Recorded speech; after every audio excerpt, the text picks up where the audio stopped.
Welcome back to Funzi Island. This beach is a real hive of activity if you come down here early in the morning. People are gathering for all sorts of reasons. Some of them are sitting and waiting for a boat to come so they can get their goods across the water so they can sell them in nearby villages. For the children, it's time to come down and sit with their friends. Some of them are playing football. For others, it's going out to the edge of the sea and looking for things that they can sell, maybe shells that they might be able to interest tourists in. And then there are the fishermen. Many of them have been out all night trying to get a catch, and they're sitting on the beach waiting for someone to come down and weigh the fish to see how much it's worth. So it's a real gathering place, but for us, we're going to head away from the village for the start of our journey this time. We're going out there, we're going out to sea. This is a sandbar that comes up out of the ocean twice a day, and it's just across from Funzi Island. And in many ways, it epitomises the situation here in Funzi. Over to my left, behind me, is the village of Funzi, where people are living without the most basic things in life. No sanitation, no running water, little access to the things that we would expect in our daily lives just to be readily available. And then over my right shoulder here, you've got the luxury lodge where Europeans will pay up to £300 a night to stay. And they will cross this water and they will come and relax on this sandbar, lie out in the hot sun and maybe do a bit of kite surfing as well. It shows that fantastic divide between those two worlds, and unfortunately at the moment one isn't really benefiting the other. We're leaving behind the European tourists who are having a fantastic time on that sandbar to look at a new project for the Funzi Bodo Trust, because our activity these days, it's not just on land, it's also out there at sea. You can probably just see sticks emerging out of the water. In fact, what you're seeing is a seaweed farm which the Funzi Bodo Trust has been supporting with small grants to a group of women who formed a cooperative. I'm so pleased to be here today because when I was 50 a few years ago, instead of presents, I asked for contributions to help this project set up.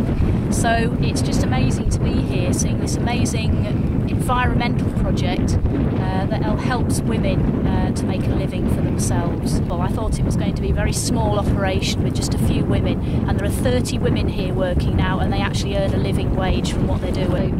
Thank you for all the people who gave me money to help start this project up. Collecting water remains a big part of the day, especially for women here, both for collecting water to cook with and to wash with. And today it's also washing day. In fact, most days it's washing day. So people gather round this well so that they can do their washing and talk and gather water. This year, the Funzi Bodo Trust has built a giant tank holding 15,000 litres of water. This is harvested from the roof of the school that we built back in 2006. And it's our hope that we can build a whole series of these to make sure that children at least can get clean drinking water. But while the availability of fresh water is welcome, it also poses a challenge for some children, like these two boys who live in the distant village of Ndone, which is at least 40 minutes walk away from here. When school finishes, they're expected to fill heavy jerry cans of drinking water to carry all the way home. So I'm going with the boys today. I'm going to take the walk all the way to Ndone village, which is about 30 or 40 minutes away. Today they've actually been quite lucky because they've managed to borrow 2 bicycles. But often for children it means that they have to walk carrying these very, very heavy jerry cans across some pretty difficult terrain. Well, we've taken a short break. Although people were saying it was 30 to 40 minutes, it looks like actually the walk is going to be at least an hour, and it's not been easy either. There's been lots of rocks and stones on the way and some quite sharp spikes which have come off some of the local trees here. But I also wanted to stop here, not just to catch our breath, but to show you this well, because until very recently people were having to come to places like this to get their water. They're uncapped wells, and they were very dangerous for children falling in who were sent to collect water. And sometimes animals as well would drop in, so people were drinking bad water. Now the Trust is changing that a little bit, although we've still got major challenges ahead.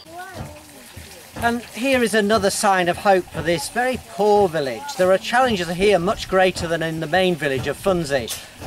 This pump, along with 5 others, was put in by the Funzi and Bodo Trust a year ago. Before that, they were just using those open wells that you saw a little bit earlier. This money actually came from a group of Muslim taxi drivers in Ramadan back in West Yorkshire in Heckmondwike.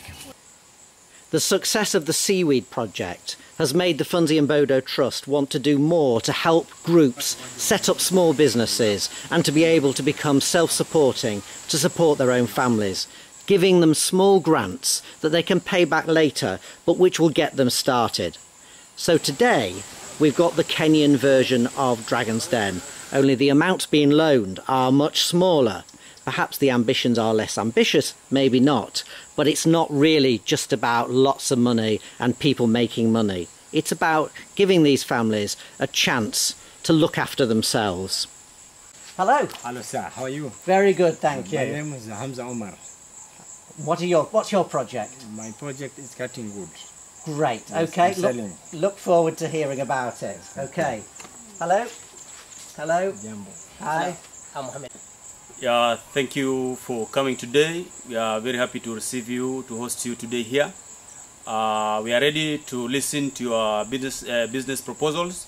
Okay. So they're saying if they could get some funding, they're planning to add another parcel and expand their business. So today we've heard, for example, a group who want to get a chainsaw so they can develop their wood cutting business. We've just heard from a group who want to start watermelon farming.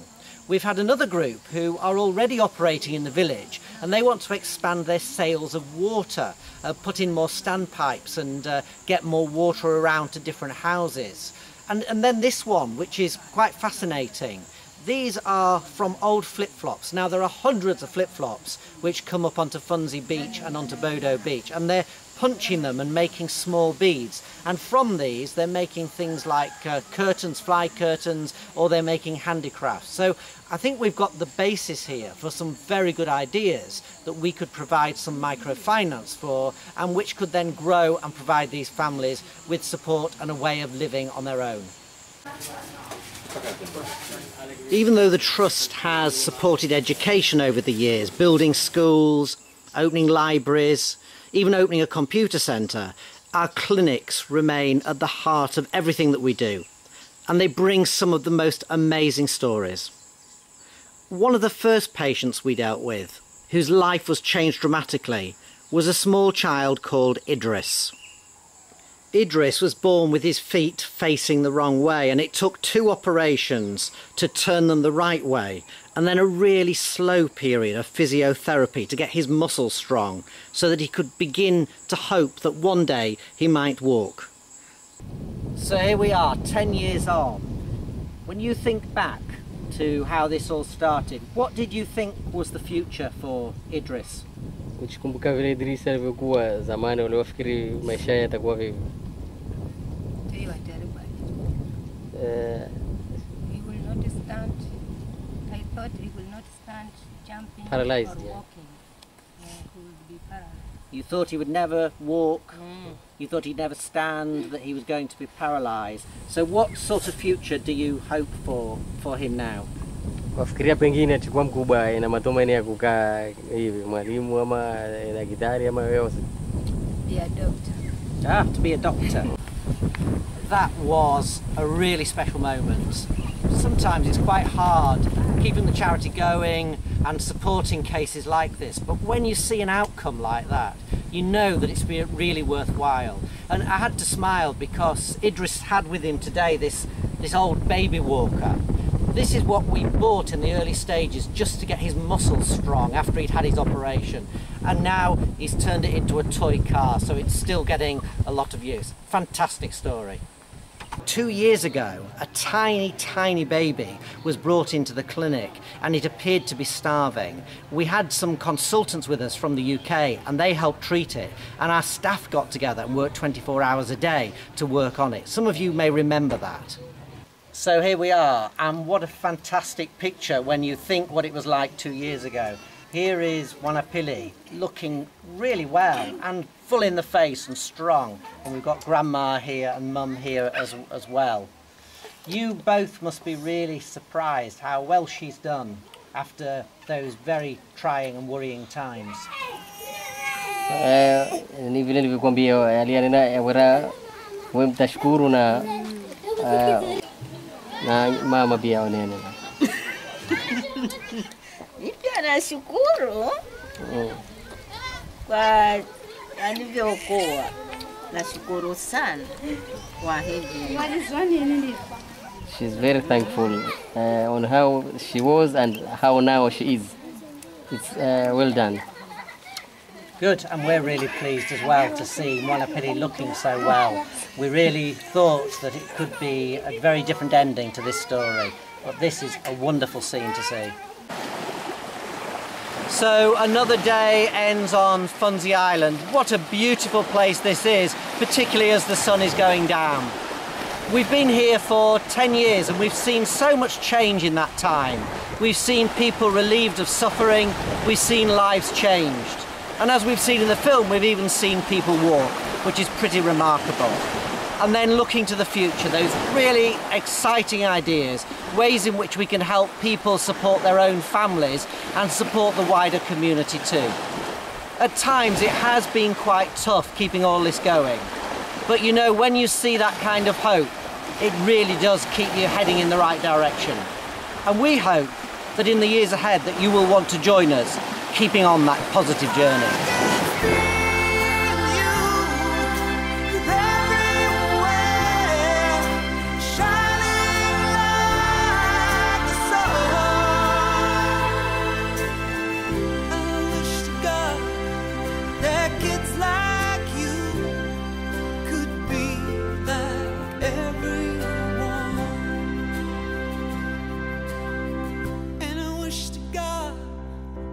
Kids like